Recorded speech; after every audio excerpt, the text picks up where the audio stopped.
Hi guys, this is Admin Rich. Talakayan lang natin ito. Kilala niyo ba si Jeffrey M. Tupas? Kung natatandaan niyo mga guys, eto yung pumutok na balita no, na isa siya sa nahulihan mga guys na siya po ay doon sa isang beach na kung saan meron pong nakitang mga drugs, no?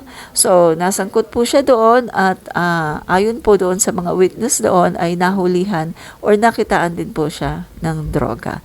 So, mga kaibigan, kayo na ang bahalang humusga. Tingnan nyo mga kaibigan tong news ng News 5, no? Ang balita ng News 5. And then, mga kaibigan, itong pong si Jeffrey Tupas ngayon, siya po ay Chief Media and Public Relations Division ng Office of the Vice President. Ngayon po.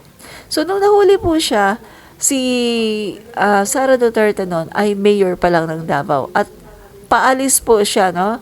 Outgoing po siya dahil siya po ay tatakbo na as Vice President, no? Ngayon naman na Vice Presidente na siya, etong Jeffrey M. Tupas ay nasa Chief Media and Public Relations Division na po. So, ibig sabihin, na-appoint niya. O, panoorin po natin itong balita sa News 5. Kayo na ang bahalang humusga. Sara Duterte na si Jeffrey Tupas. Ayon po ito sa ilan sa mga nahuli sa nasabing operasyon. Ang sagot ng PIDEA, hindi raw po yan totoo. Nasa front ng balitang yan, Jerry Don. Nakadetain ngayon sa NBI Davao ang abot sa 17 party-goer na naaresto ng mga operatiba ng Philippine Drug Enforcement Agency o PIDEA mula sa isang beach party sa Davao de Oro nitong weekend. Mahigit 1.5 million pesos na halaga ng mga party drugs at marijuana ang nakumpiska sa kanila roon. Ang ilan naaktuhan pa raw na rapapat session. Kabilang sa nahuli ang target ng bypass si Rev San Elizalde na nagdiriwang ng karawan noon. Marami tayong tablets ng ecstasy na nakuha. It's more or less 700 or 700 tablets plus ng ecstasy na nakuha natin. So, ganyan po ang situation on the ground when it comes to party drugs na has been, ginagamit or pinapedal.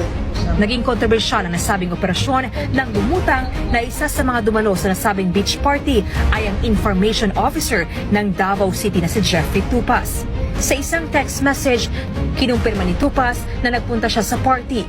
Umalis din daw sila agad ng kanyang boyfriend at isa pang kaibigan matapos maghapunan. Hindi na rin siya nagbigay ng iba pang detalye.